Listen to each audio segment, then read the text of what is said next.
Hello dear students, good morning, good afternoon all of you. કેમ છો બધાય મજામાં? ચાલો દાખલા બાકી છે, હવે અમુક એક્સરસાઇઝના ઉદાહરણ એક છેલ્લું બાકી છે એ જોઈ લઈએ.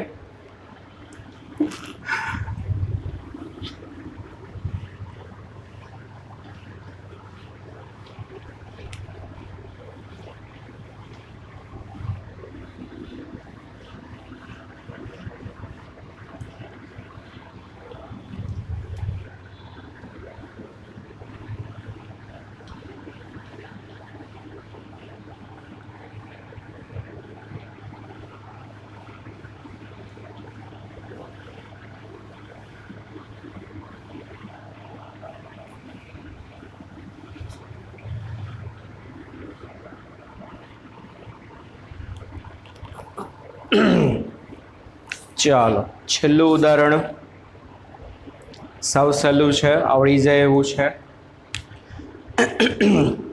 2 મિલીમીટર વ્યાસની એક કેસ નળીનો નીચેનો છેડો બીકરમાંના પાણીની સપાટીથી 8 સેન્ટીમીટર નીચે સુધી ડૂબાડેલો છે, બરોબર?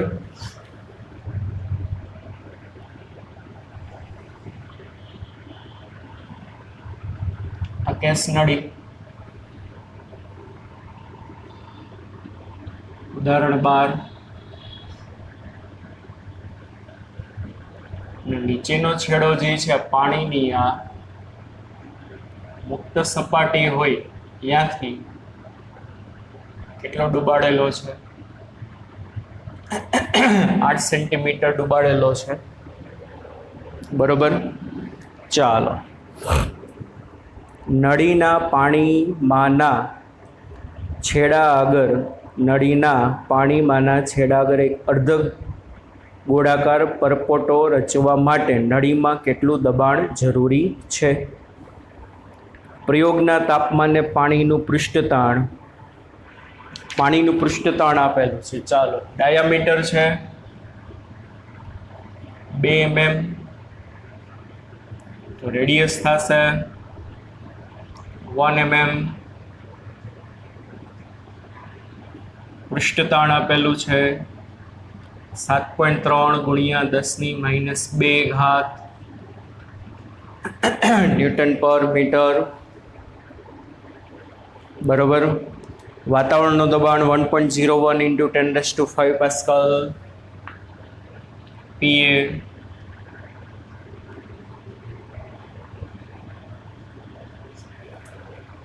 બરોબર. પછી પાણીની ઘનતા 1000, G 9.8.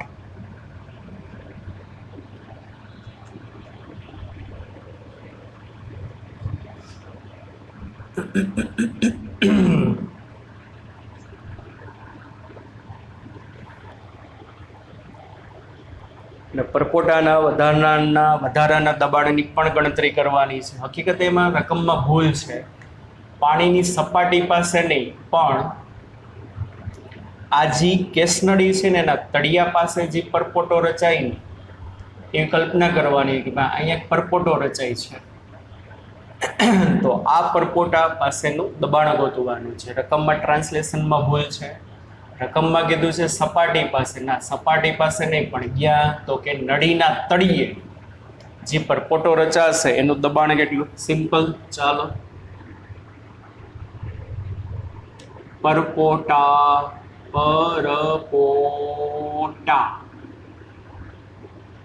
નું દબાણ. હકીકતે પરપોટાને 2 મુક્ત સપાટી હોય પણ અત્યારે પરપોટો પ્રવાહીમાં રચાણો છે અને આપણે તમને કીધું હતું પાણી નળીમાં ઉપર ના ચડે, નીચે ના ચડે, બરોબર? PI minus PO is equal to 2T/R. PI એટલે અંદરનું પ્રેશર, PO એટલે બહારનું પ્રેશર. ચાલો અહીંયા કેટલું પ્રેશર હશે? PO બરાબર બહારનું દબાણ. તો કોઈ કહેશો બાળકો બહારનું દબાણ કેટલું હશે? અહીંયા ચાલો અહીંયા દબાણ કેટલું હશે? પીએ જેટલું. તો અહીંયા દબાણ કેટલું હશે? એચ રોજી ઊંચાઈનો સ્તંભ આવ્યો તો કેટલું થશે? પીએ પ્લસ એચ રોજી કેટલું થશે બાળકો? પીએ પ્લસ એચ રોજી.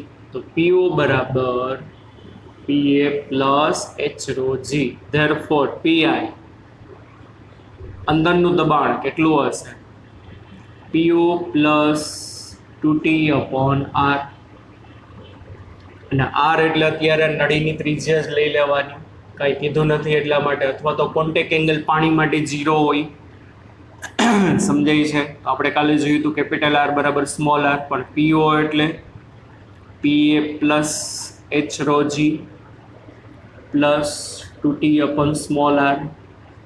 ચાલો શું થશે માટે? પીઆઈ બરાબર 1.01 × 10⁵ પ્લસ 8 સેન્ટીમીટર ઊંચાઈનો સ્તંભ છે.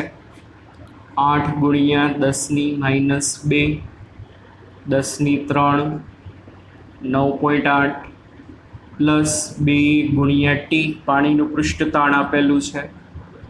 7.3 × 10⁻² ના છેદમાં R એટલે 1 mm. 10⁻3. બાળકો તમે આનું સાદુરૂપ આપશો તો અંદરનું પ્રેશર 1.012 × 10⁵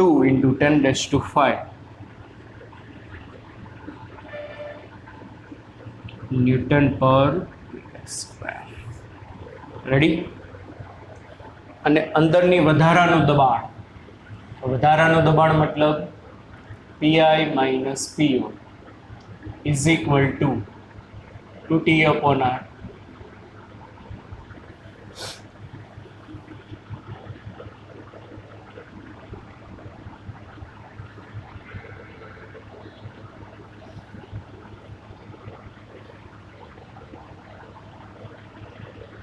એટલે આ આવશે 146 પાસ્કલ.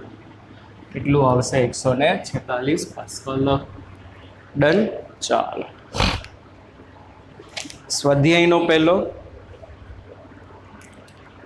બરોબર. આ બધા ડેટાબેઝ ક્વેશ્ચન્સ છે. માનવના પગ આગળ લોહીનું દબાણ મગજ આગળ હોય તે કરતાં વધુ હશે. પગ પાસે લોહીનું પ્રેશર વધુ હોય, જ્યારે મગજ પાસે લોહીનું પ્રેશર કેવું હશે? તો કે ઓછું હશે. કારણ કે જો મગજમાં, આ બાયોલોજિકલ ક્વેશ્ચન છે, યાદ રાખવાનું. મગજમાં જે રુધિરવાહિનીની જે લંબાઈ હશે એના કરતાં પગ પાસે પગની લેન્થ વધુ છે, એટલે રુધિરવાહિનીની શું થશે? લંબાઈ વધુ હોય ને લંબાઈ વધુ હોય એટલે શું થશે? એચ ઊંચાઈનો સ્તંભ લોહીનો રચાશે, એટલે પગના તળિયે પ્રેશર વધુ હોય લોહીનું. કોની કમ્પેરિઝનમાં? મગજની કમ્પેરિઝનમાં. યાદ રાખવાનું, બીજું કાંઈ નથી. બી, વાતાવરણની ઊંચાઈ 100 કિલોમીટર કરતાં વધુ હોવા છતાં 6 કિલોમીટર ઊંચાઈએ વાતાવરણનું દબાણ ઘટીને દરિયાની સપાટી આગળના મૂલ્ય કરતાં અડધું બને છે. આપણે એમ કહીએ છીએ જેમ જેમ જેમ ઉપર જાશો એમ વાતાવરણનું દબાણ ઘટતું જાય. તો 100 કિલોમીટર લગી વાતાવરણ છે, તો હકીકતે થવું શું જોઈએ? 50 કિલોમીટર ઊંચાઈ જાઓ ને ત્યારે દબાણ કેટલું થવું જોઈએ?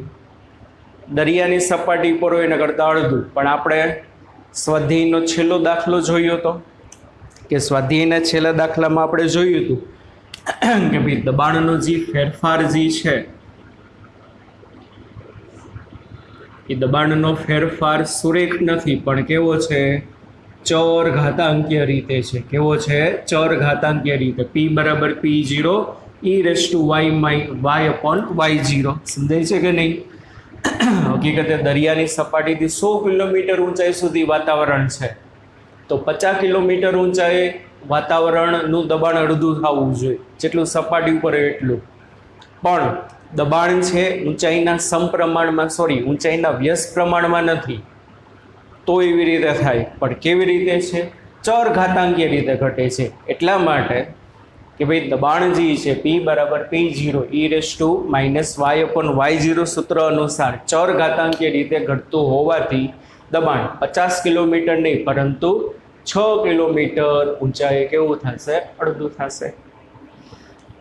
દબાણે બળ ભાંગ્યા ક્ષેત્રફળ હોવા છતાં હાઇડ્રોસ્ટેટિક દબાણે અદિશ રાશિ છે. દબાણ આપણે એમ કહીએ છીએ અદિશ રાશિ છે, સદિશ રાશિ નથી. શા માટે? આપણે કીધું હતું, યાદ કરો. દબાણ જે છે આખી સપાટી ઉપર લાગે અને બધી દિશામાં એનું પ્રસરણ કેવું હોય? સરખું હોય.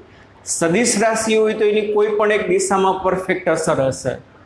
પણ દબાણ એટલે આપણે કીધું હતું બાળકો શું થશે? દબાણ આખી સપાટી અનુભવે. સમજાય છે?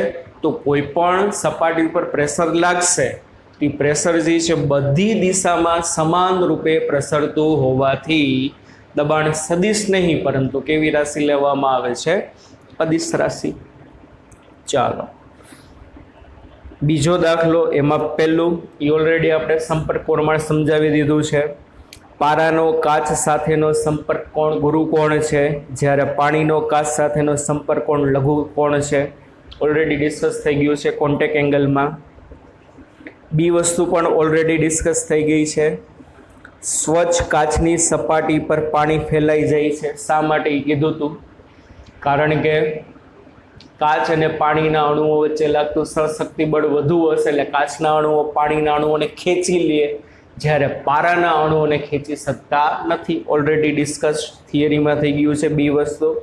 ચાલો ડી જવા દઈએ. સી પ્રવાહીનું પૃષ્ઠતાણ સપાટીના ક્ષેત્રફળ આધારિત નથી જ, કારણ કે પૃષ્ઠતાણનું સૂત્ર બાળકો, ચાલો પૃષ્ઠતાણનું સૂત્ર શું છે? ટી બરાબર F/L. તમે કોઈ પણ પ્રવાહીની સપાટી ઉપર એકમ લંબાઈની રેખાની કલ્પના કરો. એમાં એક સાઈડના અણુ બીજી સાઈડના અણુ પર રેખાને લંબ રૂપે જે બળ લગાડે એને શું કહેવામાં આવે? પૃષ્ઠતાણ. એટલે સપાટી ઉપર આધાર રાખતું નથી. ચાલો ડિટર્જન્ટ ઓગળેલા પાણીને નાના સંપર્ક કોણ હોય છે? જો બાળકો, ડિટર્જન્ટ જે છે આપણે સામાન્ય રીતે કપડાં ધોવાના હોય તો કપડાં ધોવા માટે તમે ઘણી વખત જોયું હશે મમ્મી કાં ગરમ પાણીનો ઉપયોગ કરે કાં તો આપણે મોટે ભાગે ડિટર્જન્ટનો ઉપયોગ થતો હશે. તો ડિટર્જન્ટનું જે લિક્વિડ હશે ને એનું પૃષ્ઠતાણ ઓછું હોય અને પૃષ્ઠતાણ ઓછું હશે એને પરિણામે શું થશે? સામાન્ય પાણી કરતાં ડિટર્જન્ટનું અથવા તો ગરમ પાણીનું પૃષ્ઠતાણ ઓછું હોય. પૃષ્ઠતાણ જેમ વધુ હશે એમ શું થશે? બધા અણુઓ એકબીજા સાથે ચોટેલા રહેવાની ટ્રાય કરશે. સમજાય છે? એને પરિણામે પાણીના અણુઓ જ પોતાના સાથે ચોટેલા રહેવાની ટ્રાય કરે, જેને કારણે કપડામાં રહેલા મેલના અણુ સાથે પાણીનો અણુ અને કપડામાં રહેલા મેલના અણુ વચ્ચે કયું બળ લાગે? બોલો કયું બળ લાગશે? પાણીના અણુ વચ્ચે સહશક્તિ બળ લાગે. પાણી અને મેલના અણુ વચ્ચે અસહશક્તિ બળ લાગશે. એ પ્રમાણમાં ઓછું હોય. પણ ડિટર્જન્ટ માટે શું હશે? આપણે ખબર છે આપણા કપડામાં છિદ્ર હોય તો એ છિદ્ર છે ને બાળકો કેપિલરી ટ્યુબ જેવું કામ કરશે. એ જેના કારણે શું થશે? ડિટર્જન્ટના જે બધા અણુઓ છે છિદ્રમાં છેટ અંદર સુધી જશે. સપાટી ઉપર રહેવાની ટ્રાય ના કરે. કોના ઉપર રહેવાની ટ્રાય નહીં કરે? સપાટી ઉપર. જ્યારે પાણી છે એ સપાટી ઉપર જ રહેવાની ટ્રાય કરે. એના અણુ એકબીજા સાથે વધુ આકર્ષી બળ લગાડશે. પણ જ્યારે ડિટર્જન્ટ છે અથવા તો ગરમ પાણીના અણુઓ જે છે એનું પૃષ્ઠતાણ ઓછું હોય એને પરિણામે કપડાના છિદ્ર સુધી જઈને બધા મેલના અણુઓને પોતાના સાથે શું કરે છે? તો કે ઘસડી જાય છે. આ યાદ રાખવાનું. બાહ્ય બળોની અસર હેઠળ ન હોય તેવું પ્રવાહીનું બુંદ ગોળાકાર જ હોય. હા હોય જ ને, કારણ કે કોઈ પણ પ્રવાહીના બુંદ ઉપર બાહ્ય બળ ના લાગતું હોય તો શું થતું હશે? એના પોતાના અણુઓ વચ્ચે સહશક્તિ બળ લાગે અને સહશક્તિ બળને કારણે એ પ્રવાહીનું ટીપું શું ટ્રાય કરશે? પોતાનું ક્ષેત્રફળ લઘુત્તમ કરવાની ટ્રાય કરે અને સૌથી ઓછું લઘુત્તમ ક્ષેત્રફળ કોનું હશે? ગોળાકાર સપાટીનું. કોનું હશે તો કે ગોળાકાર સપાટીનું. એટલે બધા ડેટાબેઝ છે, યાદ રાખવાના છે. ત્રીજો દાખલો છે, સાવ સહેલો છે, આવડી જાય એવો છે. પ્રવાહીઓના પૃષ્ઠતાણ સામાન્ય તાપમાન સાથે તાપમાન વધે તો પૃષ્ઠતાણ શું થવાનું છે? ઘટવાનું છે. બીજું, આ પણ ઓલરેડી આપણે થિયરીમાં ડિસ્કસ કરેલું છે કે વાયુઓની શ્યાનતા તાપમાન સાથે ખાલી જગ્યા થાય, પ્રવાહીઓની શ્યાનતા તાપમાન સાથે ખાલી જગ્યા થાય. લખાયું છે તમને, વાયુનું તાપમાન વધે તો શ્યાનતા વધે, જ્યારે પ્રવાહીનું તાપમાન વધે તો શ્યાનતા ઘટે. ઓલરેડી ડિસ્કસ કરેલું છે. સી છે, 9મા ચેપ્ટરનો પ્રશ્ન છે કે આકાર સ્થિતિસ્થાપકતા અંક ધરાવતા ઘન પદાર્થ માટે આકાર વિરૂપક બળ કોના સમપ્રમાણમાં હોય? આકાર વિકૃતિના. ઓલરેડી આવી ગયું છે. જ્યારે પ્રવાહીઓ માટે તે ખાલી જગ્યાના સમપ્રમાણમાં હશે, આકાર વિકૃતિના દરના. આવી ગયું છે આપણા આ ચેપ્ટરમાં. બીજું સેન્ટેન્સ આપણા આ ચેપ્ટરમાં આવ્યું હતું, યાદ કરો. આપણે સ્ટોકનો નિયમ મેળવ્યો હતો, એમાં આકાર વિકૃતિનો દર લીધો હતો. શું લીધો હતો? આકાર વિકૃતિનો દર. કોના માટે? પ્રવાહી માટે. જ્યારે ઘન પદાર્થ માટે જે વિરૂપક બળ જે છે આકાર વિકૃતિના સમપ્રમાણમાં હોય. આ ઓલરેડી લેક્ચરમાં ડિસ્કસ કરેલું છે. ડી, સ્થાયી વહનમાં સાંકડા ભાગ પાસે વહનની ઝડપનો વધારો ખાલી જગ્યાને અનુસરે છે. શું થાય? નળી જ્યાં પાતળી આવે ત્યાં વેગ વધુ હોય. સાતત્ય સમીકરણ. અને સાતત્ય સમીકરણ અનુસાર શું થશે? મોટું આડછેદ હોય કે નાનું આડછેદ હોય, એમાં દળનું વહન સમાન થાય. કેવું વહન સમાન થાય? દળનું. આ પણ ઓલરેડી ડિસ્કસ કરેલું છે. એટલે પહેલી ખાલી જગ્યામાં આવશે દળનું સંરક્ષણ. જ્યારે દબાણમાં થતો ઘટાડો કોને અનુસરે? બર્નોલીના સમીકરણને. ચાલો, ઈ, પવનની ટનલમાં વિમાનના નમૂના માટે જે ઝડપે પ્રક્ષુબ્ધતા થાય તે વાસ્તવિક વિમાન માટેની જે ઝડપે પ્રક્ષુબ્ધતા થાય તેના કરતાં કેવી હશે? વધુ હશે. એક્સપેરિમેન્ટ ચાલતો હોય પવનની ટનલના, પવનની જે ટનલ હશે એમાં વિમાન અમુક સ્પીડથી દાખલ કરવામાં આવે તો હવામાં જે પ્રક્ષુબ્ધતા આવશે એ વિમાનની જેટલી ઝડપ હશે એના કરતાં હવાના અણુઓની ઝડપ વધુ હશે. બરાબર, આ પણ યાદ રાખવાનું છે.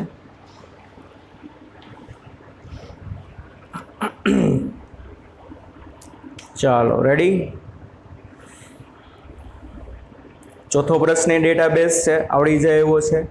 કાગળના ટુકડાને સમક્ષિતિજ રાખવા માટે તમારે તેની ઉપર ફૂંક મારવી પડે. આ પણ તમને કરાવેલું હતું. વિમાનની જે પાંખ હશે પાછળથી પોડી, આપણે ક્લાસરૂમમાં પ્રયોગ કરીને જોયો તો ભાઈ કાગળનો ટુકડો તમે લ્યો, એમાં એરોફોઇલ બને, તમારે ઉપરથી પવન દેવો પડે. ઉપરથી પવન દેશો અને પરિણામે શું થશે? ઉપર પ્રેશર ઓછું હશે, નીચે પ્રેશર વધુ હશે. એને પરિણામે કાગળનો ટુકડો આમ લટકાઈ ગયો છે, એને પરિણામે સમક્ષિતિજ આવી જશે. આ પણ ક્લાસરૂમમાં ડિસ્કસ થઈ ગયું છે. આ પણ આવડે. બી, જ્યારે આપણે પાણીના નળને આપણી આંગળીઓથી બંધ કરવાનો પ્રયત્ન કરીએ છીએ ત્યારે આંગળીઓ વચ્ચેની જગ્યામાંથી પાણીનો વેગવંત ધારાઓ ઘસી આવે છે. એટલે પાણીની ધારાઓનો વેગ વધે. સાતત્ય સમીકરણ. પાણીની આંગળીઓ વચ્ચેનું જે ક્ષેત્રફળ હશે એ નળના ક્ષેત્રફળની કમ્પેરિઝનમાં ઓછું હોય એટલે અહીંયા વેગ કેવો હશે? વધુ હશે. સી પણ આવડે. ઇન્જેક્શન આપવામાં ડૉક્ટર દ્વારા અંગૂઠાથી દાખવતા દબાણ કરતાં સિરીઝની સોયનું પરિમાણ વહનના દરનું વધુ સારી રીતે નિયંત્રણ કરી શકે. કારણ કે સોયનું ક્ષેત્રફળ એકદમ નાનું હશે, એને પરિણામે શું થશે? જેમ ક્ષેત્રફળ નાનું હશે અહીંયા વેગ કેવો હશે? વધુ હશે. સિમ્પલ. ડી, પાત્રમાંના નાના છિદ્રમાંથી બહાર વહી આવતા તરલને પરિણામે પાત્ર ઉપર વિરુદ્ધ દિશામાં ધક્કો લાગે. લાગે જ ને, કારણ કે તરલ ઉપર આગળની બાજુ બળ લાગશે. ત્રીજા નિયમ અનુસાર પાત્ર ઉપર પાછળની બાજુ બળ લાગે. સિમ્પલ. હવામાં સ્પિન થતો ક્રિકેટ બોલ પરવલય ગતિપથને અનુસરતો નથી. હવાની તમે ગેરહાજરીને લ્યો તો તમારો બોલ પરવલય આકારે ગતિ કરે, પણ સ્પિન થતા દડામાં શું આવે બાળકો? મેગ્નેસ ઇફેક્ટ આવે. મેગ્નસ ઇફેક્ટને કારણે એનો માર્ગ પરવલય આકાર રહેશે નહીં. આ પણ ક્લાસરૂમમાં ડિસ્કસ થયું છે. ઓકે, ચાલો.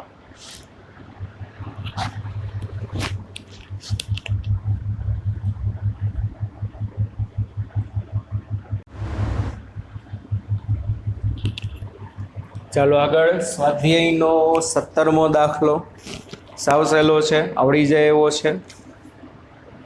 એક યુ આકારનો તાર સાબુના દ્રાવણમાં બોળી બહાર કાઢેલ છે.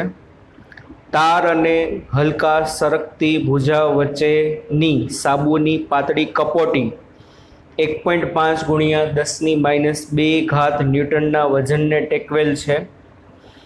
સરકતી ભુજની લંબાઈ 30 સેન્ટીમીટર છે. તો કપોટીનું પૃષ્ઠતાણ કેટલું? સાવ સહેલું. યુ આકારની ફ્રેમમાં એક સાબુના દ્રાવણની કપોટી બનાવેલી છે. એમાં એક તાર છે, સરકતો તાર 30 સેન્ટીમીટર લંબાઈનો છે. એના છેડે કંઈક વજન ટીંગાડેલું છે.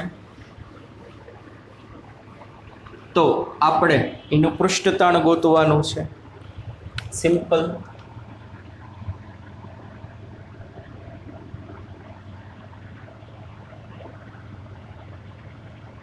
યુ આકારની ફ્રેમ એક તાર ટીંગાડેલું છે. તારના છેડે કંઈક વજન છે W. કેટલું વજન આપેલું છે? W બરાબર 1.5 ગુણ્યા 10⁻2 ન્યૂટન. તો હજી કપોટી બની છે. કપોટીનું પૃષ્ઠતાણ અને તારની લંબાઈ આપેલી છે બાળકો 30 સેન્ટીમીટર. હવે આ તો આપણે ખબર જ છે શું થશે. સાબુના દ્રાવણની કપોટીને બે મુક્ત સપાટી હોવાથી શું તો યાદ હોય તો S બરાબર શું થશે? F/2N. F કયો અથવા તો આને તમે W કયો. 1.5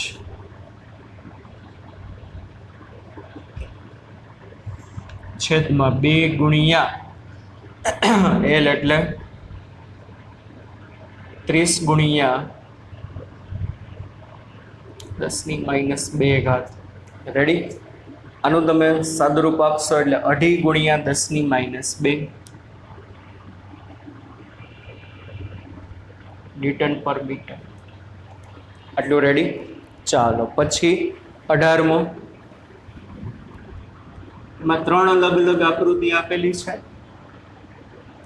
એક છે ચોરસ ફ્રેમ.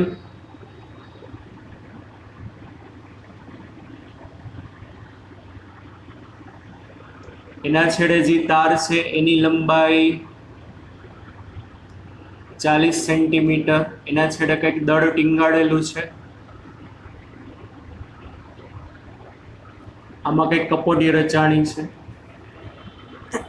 બીજી છે બાળકો લંબચોરસ ફ્રેમ.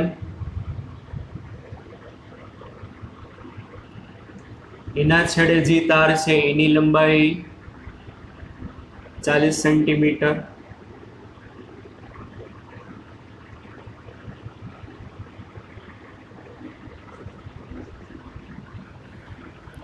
ત્રીજી આકૃતિમાં આ રીતે આપેલી છે.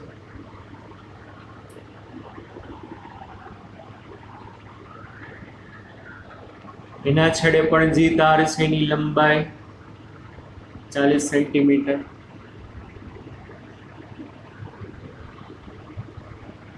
આમાં એક કપોટી રચાણી છે સાબુના દ્રાવણની. ચાલો તો પ્રશ્ન શું કીધો છે આપણને બાળકો? આકૃતિ A માં પ્રવાહીની એક પાતળી કપોટી 4.5 ગુણ્યા 10⁻2 ન્યૂટન વજનને લટકાવી દર્શાવેલી છે. એટલે અહીંયા જે વજન છે 4.5 ગુણ્યા 10⁻2 ન્યૂટન. બરોબર. તેજ પ્રવાહી, આ બધામાં પ્રવાહી સમાન છે, તો બાળકો બધામાં પ્રવાહી સમાન હશે તો બધાના પૃષ્ઠતાણ સમાન હશે. પછી બધાના છેડે જે તમે તાર ટીંગાડેલો છે એની લંબાઈ કેવી છે? સમાન છે. આ કે ના?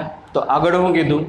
તેજ પ્રવાહીની તેજ તાપમાને પાતળી કપોટી બી અને સી માં કેટલું વજન લટકાવેલું હશે? બી અને સી માં કેટલું વજન લટકાવેલું હશે? યાર સિમ્પલ. શું સિમ્પલ? એસ બરાબર એફ અપોન 2L. તો એફ બરાબર શું થશે? 2L into S. ત્રણેય આકારમાં સમાન પ્રવાહી છે એટલે ત્રણેય માટે એસ સરખો. ત્રણેય આકારમાં તારની લંબાઈ સરખી છે, ત્રણેય માટે એલ સરખો. તો ત્રણેય માટે એફ એટલે કે વજન કેવું આવશે? W1 બરાબર W2 બરાબર W3 બરાબર કેટલું આવશે? 4.5 ગુણ્યા 10⁻2 ન્યૂટન. બધાના ક્ષેત્રફળ અલગ અલગ છે પણ આમાં તો ક્યાંય ક્ષેત્રફળ આવતું છે નહીં, ક્ષેત્રફળ ઉપર આધાર રાખશે નહીં.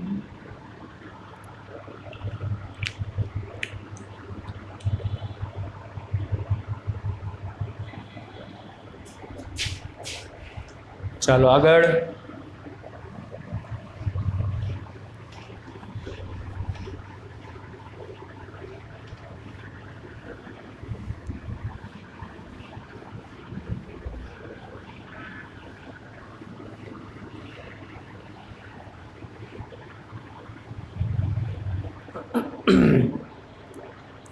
સ્વાધ્યાયનો 19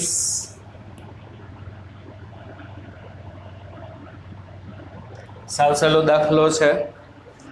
ઓરડાના તાપમાને 3 mm ત્રિજ્યાનું પારાનું બુંદની અંદરનું દબાણ કેટલું હશે? આર આપેલું છે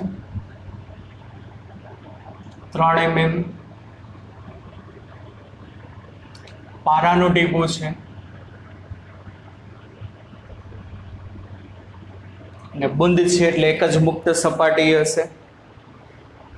ચાલો, પારાનું તે તાપમાન એટલે કે ઓરડાના તાપમાનને પૃષ્ઠતાણ 4.65 ગુણ્યા 10⁻1.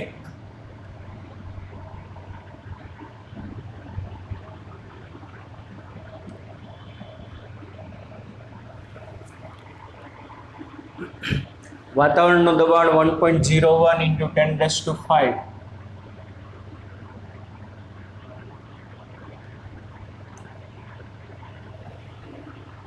બુંદની અંદરનું વધારાનું દબાણ પણ તમારે કહેવાનું છે. બુંદની અંદર વધારાનું દબાણ કેટલું? ને આપણે ડેલ્ટા પી બે વસ્તુ ગોતવાની છે. ચાલો, સાવ સિમ્પલ. ડેલ્ટા પી એટલે પીઆઈ માઇનસ પીઓ બરાબર 2s અપોન આર. એક જ મુક્ત સપાટી હશે, પારાનું બંધ છે એટલે. ધેરફોર પીઆઈ માઇનસ પીઓ બરાબર 2 × 4.65 × 10⁻1 ના છેદમાં આર 3 ગુણ્યા 10⁻3. આનું સાદુરૂપ આપશો બાળકો એટલે તમારો જવાબ આવશે 310 પાસ્કલ.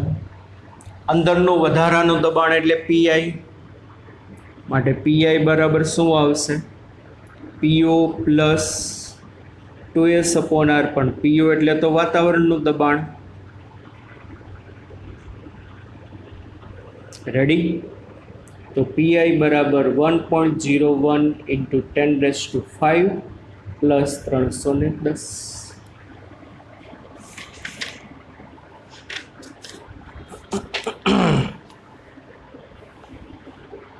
બરાબર.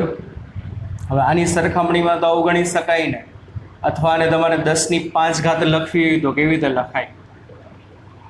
10⁵ લખવી હોય તો ડાબી બાજુ જાઓ એટલે ઘાત શું થવાની છે?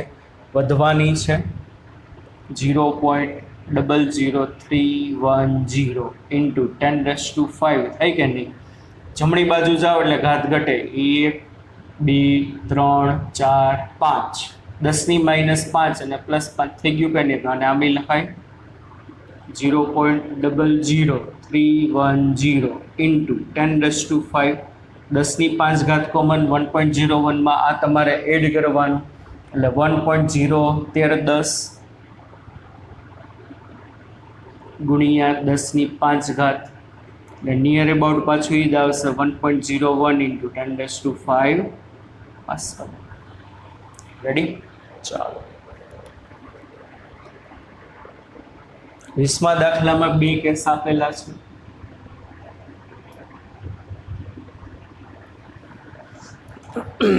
શું કીધું છે?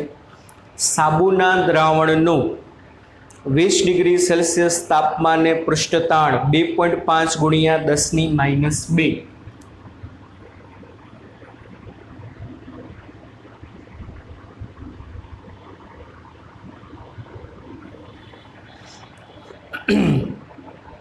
5 mm ત્રિજ્યાના સાબુના દ્રાવણની પરપોટાની અંદર વધારાનું દબાણ કેટલું હશે? R બરાબર 5 mm. આ શું છે? સાબુના દ્રાવણનો પરપોટો, એની અંદરનું વધારાનું દબાણ એટલે PI - PO બરાબર સાબુના દ્રાવણનો પરપોટો બી મુક્ત સપાટી હોય એટલે 4S/R. therefore PI - PO બરાબર 4 into ના છેદમાં. રેડી? એટલે આ તમારો આન્સર આવશે 20 પાસ્કલ. આગળ હું કીધું? જો આ જ પરિમાણનો હવાનો પરપોટો પાત્રમાંના સાબુના દ્રાવણ અને સાબુના દ્રાવણની સાપેક્ષ ઘનતા આપી 120 ની અંદર 40 સેન્ટીમીટર ઊંડાઈએ રચાય તો પરપોટાની અંદરનું વધારાનું દબાણ કેટલું હશે? ચાલો શું કીધું?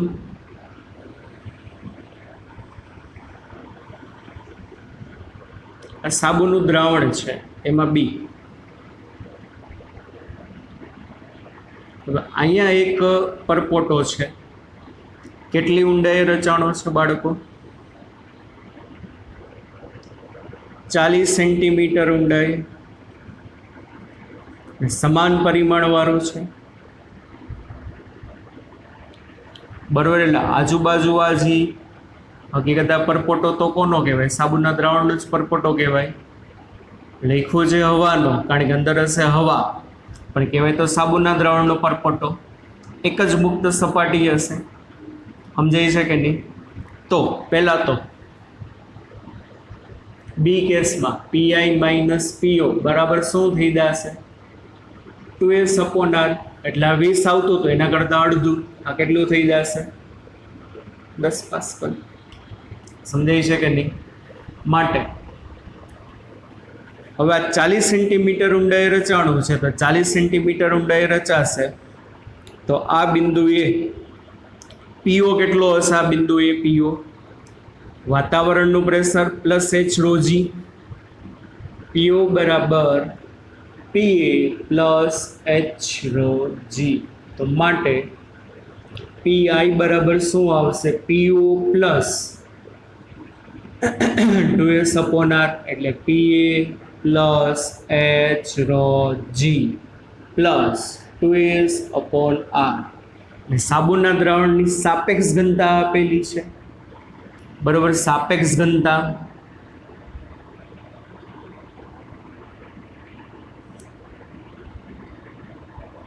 તો રો સોપ શું થશે? રો સોપ પાણીની ઘનતા ગુણ્યા સાપેક્ષ ઘનતા. સાપેક્ષ ઘનતા છે 1.2 એને ગુણ્યા 10⁵. રેડી? બસ આ બધી તમારે વેલ્યુ મૂકવાની છે. હવે 1.01 into 10⁵ 40 ગુણ્યા 10 ની -2 એને ગુણ્યા 1.2 ગુણ્યા 10⁻3 9.8 અને 2s/r તો આપણે ગણેલું જ છે 10 પાસ્કલ છે. કેટલું છે બાળકો? 10 પાસ્કલ. Therefore pi બરાબર 1.06 into 10⁵ સાદરૂપ આપશો 1.06 into 10⁵ પાસ્કલ.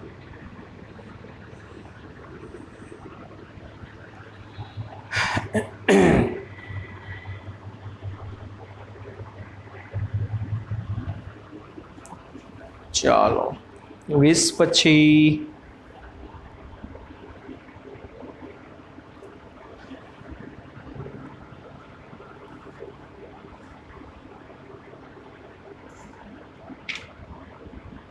હમ 29મો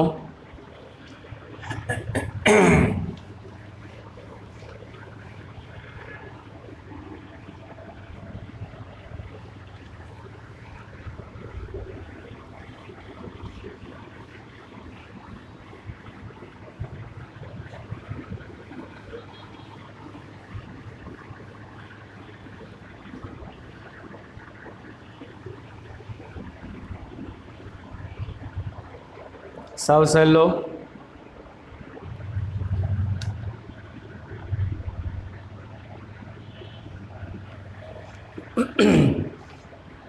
પારાનો સોડા લાઈમ એટલે કે કાચ સાથેનો સંપર્ક કોણ 140 ડિગ્રી.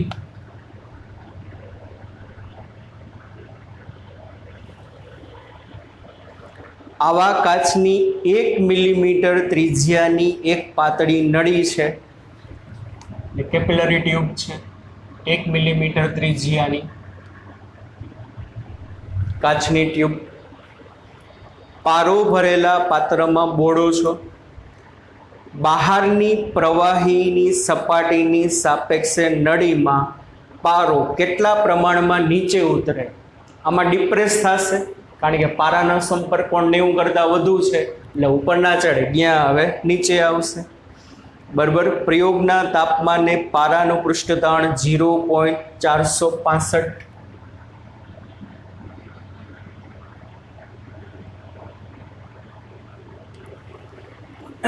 પછી પારાની ઘનતા 13.6 ગુણ્યા 10⁻3.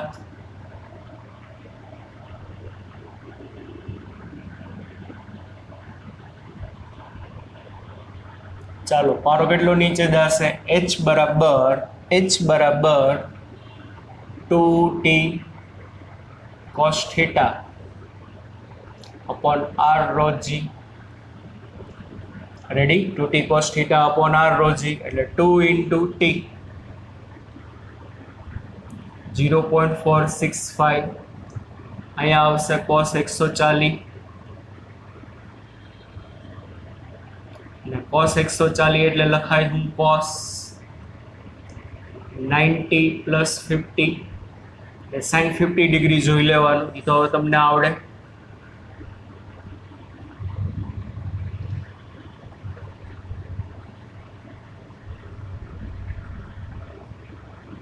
રેડી? આનું બાળકો સાદુરૂપ આપશો એટલે આવશે 0.0053 4498. આટલા મીટર મુક્ત સપાટી કરતા પારો ડાઉન ગયો હશે. રેડી? બીજું કાંઈ નથી આમાં, સાવ સિમ્પલ છે. પછી સ્વાધ્યાયનો 30મો એ સાવ સહેલો છે. 3 mm અને 6 mm વ્યાસના બે નાના છિદ્રો એકબીજા સાથે જોડીને એક યુટ્યુબ બનાવેલી છે.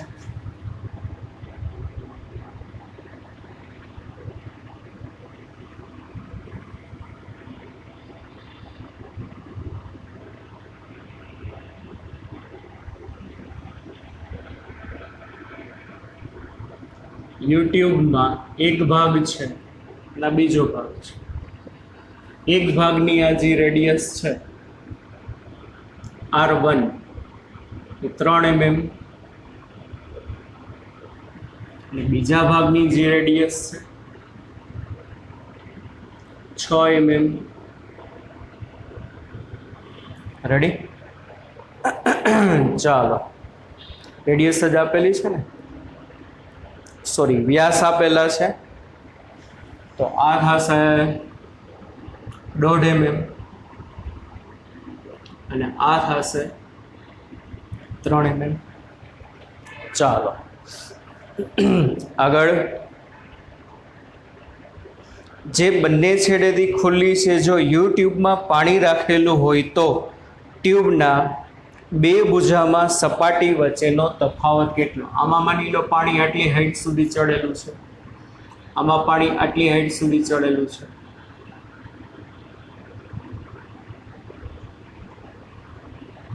તો બે ભુજામાં પાણીની હાઈટ નો તફાવત કેટલો? અહીંયા h1 છે દાખલા તરીકે, અહીંયા h2 છે. રેડી? પ્રયોગના તાપમાને પાણીનું પૃષ્ઠતાણ 7.3 ગુણ્યા 10⁻².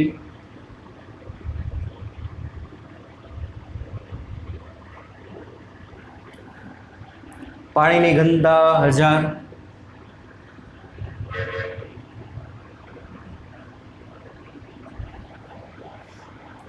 અને જે કેટલું લેવાનું છે? 9.8. સંપર્ક કોણ 0. સિમ્પલ. પાતળી ટ્યુબમાં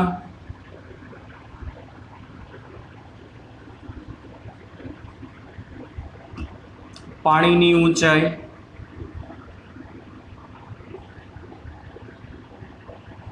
બોલો કેટલી થશે બાળકો? h બરાબર 2s cos θ ના છેદમાં r rho g, માટે h1 બરાબર 2s cos θ ના છેદમાં r1 rho g. બેયમાં પાણી છે એટલે બેયનું પૃષ્ઠતાણ સરખું, બેયની ઘનતા સરખી, બેયનો કોન્ટેક્ટ એંગલ સરખો, અને જાડી ભુજામાં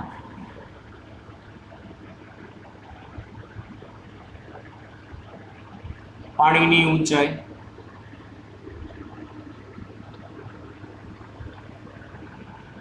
h2 બરાબર 2s cos θ ના છેદમાં r2 rho g, માટે બે ભુજામાં પ્રવાહીની ઊંચાઈનો તફાવત ડેલ્ટા h બરાબર h1 બંને ભુજામાં